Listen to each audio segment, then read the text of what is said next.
안녕하세요. 박종경 변호사입니다. 여러분 혹시 당진 의사 독살 사건, 아내를 독살한 사건에 대해서 들어보신 적 있으신가요? 네, 사건의 개요는 이렇습니다.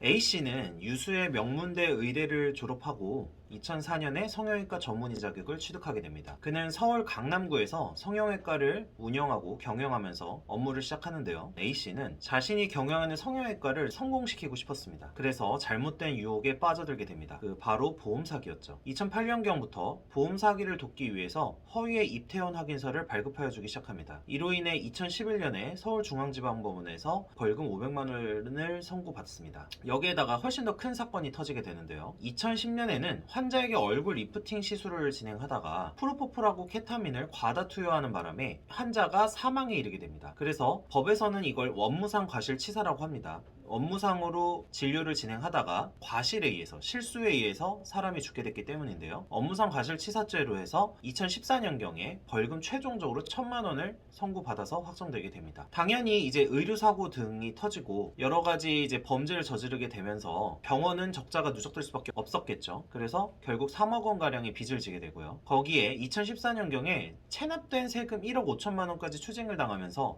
재정이 안 좋아져서 강남에서 운영하던 성형외과를 폐업하게 됩니다. A씨에게는 결혼을 해서 배우자와 아이가 있었는데요. A씨는 2003년에 결혼을 하고 슬아의 아들이 있었습니다. 근데 아까 말씀드린 의료사고와 여러가지 경제적 문제 등으로 인해서 결국 2014년에 이혼을 하게 됩니다. 그리고 아들의 양육비로 월 800만 원을 지급하게 되는 것으로 결정이 되는데요. 결국에는 이제 자신이 운영하던 성형외과를 폐업하게 되고 서울 강남구에 있는 모 성형외과에서 이제 월급을 받는 의사로 근무를 시작하게 됩니다. 이 과정에서 2015년도에 또 사고가 벌어지는데요.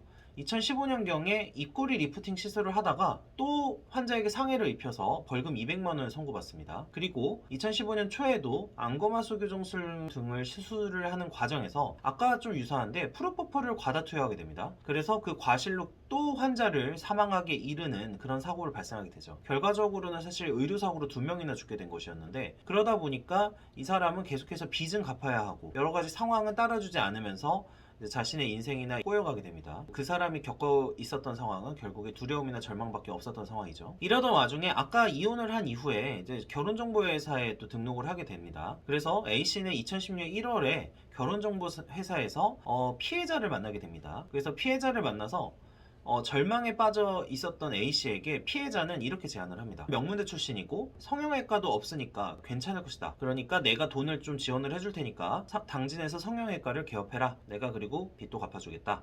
라는 제안을 했습니다. 당연히 피해자도 이제 성형외과 의사이고 명문대 의대 출신이었던 이제 A씨를 굉장히 호감을 가졌을 것이고 또 그에 따라서 의사였기 때문에 잘하면은 돈도 많이 벌 수 있겠다라고 생각을 했기 때문에 이런 제안을 했던 것이었겠죠. 그리고 엄청난 속도로 2010년 1월경에 만났는데 4월경에 바로 혼인신고를 진행합니다. 그리고 결혼 생활을 시작하게 되죠. 성형외과 개원 준비도 되어 가고 있었습니다. 그래서 2016년 5월경에 당진시에서 개업을 하겠다고 하고 당진시의 모 건물 3층을 임차하게 됩니다. 그리고 7월경에 성형외과를 개원하게 됩니다. A씨는 아내로부터 지원도 받았지만 또 이걸로는 부족해서 A씨는 또 추가적으로 각종 은행 그리고 사채업자까지 이용을 해서 2억 원 정도를 추가적으로 대출을 받습니다. 그래서 이제 빚이 5억 5천만 원이 있게 됩니다. 그나마 그 피해자가 전세보증금하고 뭐 각종 인테리어 비용 좀 지원을 했기 때문에 그나마 빚이 이 정도였던 것입니다. 결국에 그러고 결혼을 하고 시작을 했는데 어찌된 일인지 사실 결혼 생활이 순탄치가 않았습니다. 피해자는 돈을 지원하기로 했음에도 불구하고 사실 병원 인테리어에 들어가는 비용 문제라던가 세금이 체납되어 있다는 문제 등으로 계속해서 잦은 다툼을 하게 됩니다. 그리고 A씨 같은 경우에는 이 과정에서 오히려 아내가 재산이 10억 원 가량, 정확하게는 9억 원 가량이 있다라는 것을 알게 됩니다. 그리고 2016년 7월경에 A씨는 또 병원 내부 설비 문제로 피해자와 부부싸움을 하게 됩니다. 그리고 A씨에게는 이제 아버지는 돌아가셨고 살아계신 분은 어머니가 계셨는데 어머니가 이런 싸움에 대해서 며느리인 피해자를 나무라게 됩니다. 이제 피해자가 감정이 당연히 상했겠죠. 상하게 되면서 어머니의 생일잔치, 그러니까 A씨의 어머니의 생일잔치, 시어머니의 생일잔치에 참석하지 않게 됩니다. 그래서 돌이킬 수 없이 점점 관계가 악화되기 시작하고 여기서 결정타를 했던 것은 A씨의 돌아가신 아버지 재산 문제로 인해서 또 피해자와 다투게 되면서 A씨는 계속해서 극심하게 스트레스를 받고 피해자에 대해서 증오를 갖기 시작합니다. 아까 말씀드렸다시피 기존에 자녀가 자녀가 있었는데 그 자녀에게 양육비로 800만 원씩을 지급해야 되는 상황이었죠. 그래서 그 양육비까지 도마 위에 오르면서 피해자와 다툼은 계속해서 심화되고요. 그렇게 하면서 당연히 증오심, 분노, 우울감을 갖게 됩니다. 이런 상황에서 당연히 A씨는 피해자가 자신에게 어떤 성형외과 개원이나 이런 부분에 대해서 지원을 해줬음에도 불구하고 피해자를 극도로 증오하게 됩니다. 그리고 이혼을 할 경우에는 만약에 이렇게 해서 사이가 안 좋아졌는데 이혼을 하게 된다라고 하면은 여러분들도 예상하시는 그런 상황이 될 거예요. 어떻게 되느냐? 피해자가 당연히 기존에 지원해줬던 돈에 대해서 재산분할 명목으로 해서 돌려달라고 하는 청구가 되겠죠. 이혼 소송이 진행되면 당연히 이게 지금 결혼 생활을 한 지 아주 얼마 안 됐었기 때문에 기존에 갖고 있었던 특유재산을 서로에게 돌려주고 가져가게 됩니다. 자, 이런 상황을 만약에 지속하게 되면 좀 병원을 개업해서 잘 되고 있었는데 돈이 빠져나가게 되면 병원을 운영할 수가 없게 되는 것이죠. 그래서 이런 상황에서 결국에 A씨는 피해자를 죽이기로 마음먹고 피해자의 상속인들이 있는지를 확인하게 됩니다. 확인을 해보니 피해자가 죽어도 상속을 받을 것이 자신밖에 없다라는 것을 확인하게 되죠. 이후에 A씨는 이제 살인을 계획을 하게 됩니다. 첫 번째 시도는 2010년 11월경에 발생을 합니다. 이미 피고인이었던 A씨는 자신이 이제 당연히 성형외과 의사였고 의학 지식이 있었기 때문에, 그리고 병원을 개원한 상황에서 약물 등에 쉽게 접근을 할 수 있었겠죠. 그래서 수면제와 약물을 이용해서 의사로서 피해자를 살해할 계획을 세우게 됩니다. 그는 이제 아티반이라고 하는 이제 수면제를 구입을 하게 되는데요. 그 수면제를 구입하는 방식은 허위로 처방전을 발급받아서 자기가 그 처방전을 들고 약국에 가서 아티반을 처방받는 그 방식을 선택을 하게 됩니다. 그래서 아티반을 구매를 하고요. 그 이후에 병원 명의로 골격근 이완제를 구입을 하게 됩니다. 골격근 이완제 같은 경우에는 과다 투여하게 되면은 호흡을 마비가 되면서 심정지를 일으키게 되는데요. 병원 명의로 골격근 이완제를 구입하고 이거를 계속해서 준비를 해서 들고 다니게 됩니다. 이제 기회가 오면은 범행을 실행하겠다라고 마음을 먹게 되죠. 그러던 와중에 11월경에 피해자와 집에서 함께 TV를 보던 중 피해자가 화장실에 가게 됩니다. 화장실에 가기 위해서 잠깐 자리를 비우게 되는데 A씨는 피해자의 물컵에 아티반 가루를 털어 넣어서 녹입니다. 녹여서 피해자에게 마시게 하고요. 피해자는 이제 그거를 마셔서 이제 당연히 잠이 들게 되었겠죠. 그래서 같은 날 밤 10시경에 피해자가 잠이 든 걸 확인하고 미리 준비했던 골격근 이완제를 주사도구를 꺼내서 피해자의 정맥혈관에 찔러 넣었습니다. 그리고 이제 주입을 했고요. 결과적으로는 호흡근이 마비되면서 이제 호흡 마비로 해서 심정지를 일으키려고 했습니다만, 그 이후에 이제 시간이 많이 나갔다가 들어와서 그 같은 아파트 단지에 살고 있었던 조카에게 119 신고를 하라고 합니다. 그래서 119가 신속하게 출동을 하는데 119의 신속한 출동 및 응급조치로 인해서 피해자가 살아나게 되고요. 그래서 피해자는 12월 초에 퇴원하게 됩니다. 두 번째 시도는 2달 후였는데 2달 사이에 피해자와 A씨는 다투게 돼요. 피해자는 겨우 살아나서 다시 돌아왔지만 A씨와 피해자 간의 같은 문제, 양육비 지급 문제라든지 이런 부분들에 대해서 다투는 문제 등을 기화로, 그러니까 이유로 다시 또 A씨는 피해자를 살해할 마음을 먹게 됩니다. 그래서 이미 이제 사실 첫 번째 범행에서 살인미수인 상황이었기 때문에 살인미수를 범죄를 저지르면서 환자가 이제 입원을 했기 때문에 심정지 병력이 생겼겠죠. 그러면 의사로서 이 병력을 이용할 생각까지 합니다. 그래서 피해자가 이제 이미 심정지 병력이 있기 때문에 또 심정지로 인해서 사망을 하게 되면은 이거는 기존의 병력이 있기 때문에 사망을 했을 것이라고 생각을 하게끔 한다는 거죠. 그래서 심정지 병력을 생겼음을 이용해서 아까 썼던 방법으로 그대로 해서 2017년 3월경에 다시 아티반을 또 물에 타서 피해자를 잠들게 하고, 그리고 주사도구 등을 꺼내서 골격근 이완제를 주입해서 결과적으로는 살인을 성공합니다. 그래서 이제 피해자는 사망을 하게 됩니다. 이걸로 끝났으면 그나마 다행이었겠지만 여기에 더해서 A씨는 피해자가 가입되어 있던 보험사에 질병으로 인한 사망이다, 그러니까 이제 살인이 아니죠, 이제 질병으로 인한 사망이다 라는 사실을 주장하면서 보험금을 청구해서 5천만 원을 받게 됩니다. 다른 보험사가 있었는데 3천만 원을 이제 받기 위해서 보험금 신청을 해놓은 상황이었어요. 그런데 보험금 신청을 해놓고 아직 돈을 받기 전에 이제 피해자의 가족, 유족들이 좀 이상하다 해서 이제 수사를 계속해서 진정을 넣게 되었고, 수사가 시작되면서 2017년 4월경에 긴급 체포가 되고요. 그 이후에 구속되면서 결국에 보험금은 받지 못하게 됩니다. 그래서 이제 여러 가지 범행을 저지르게 된 것이고요. 여기에다가 아까 말씀드린 대로 사례를 위해서 업무 외적으로 처방전을 받아서 약을 아티반을 이제 받아왔죠. 그리고 업무 목적 외로 병원에 이제 약물을 들인 다음에 골격근 위안제를 주사를 했기 때문에 이 부분으로도 이제 기소가 되게 됩니다. 자, 피고인은 그러면 어떻게 주장을 했느냐?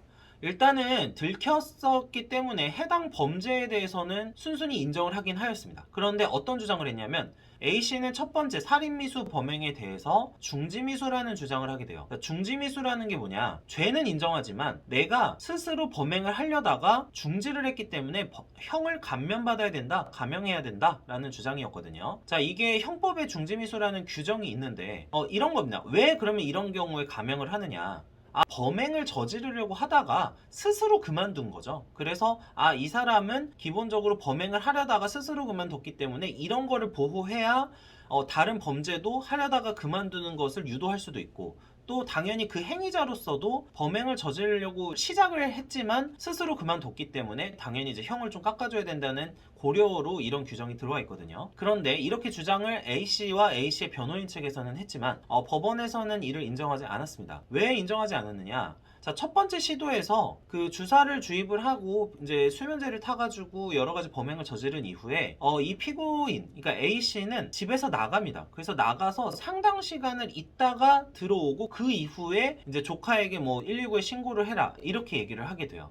그러니까 결과적으로 봤을 때는 이거는 그냥 범행을 하려다가 중지하려고 해서 119에 신고하려고 한 게 아니라 상당 시간을 이미 나갔다가 들어왔기 때문에 알리바이 문제라든지 여러 가지 범행을 저지르려는 그냥 과정으로 본 것이죠. 그래서 이거는 중단을 한 게 아니라 그냥 하려고, 살인을 하려고 계획을 했고 이거를 감추려고, 그러니까 은폐하려고 했지만 이거를 실패했다 이렇게 해석을 한 겁니다, 법원에서는. 그리고 이러한 주장은 계속해서 이제 항소심에서도 진행이 됐지만 똑같이 이런 주장을 받아들여지지 않았습니다. 잠깐 막간으로 형사 이제 좀 법리를 설명을 드리면, 미수라는 거에는 장애미수랑 중지미수 이렇게 크게 두 가지 정도로 나눌 수가 있거든요. 장애미수는 법률적으로 봤을 때 그냥 범행을 저질렀는데 그냥 성공하지 못했다 이렇게 보는 거예요. 그리고 중지미수는 자기가 자유로운 의사에 따라서, 그러니까 이게 판례에 나오는 표현이거든요. 자유로운 의사에 따라서 스스로 실행행위를 중지한 경우에 해당하는 건데, 이때 주장을 할 때는 뭐 심폐소생술도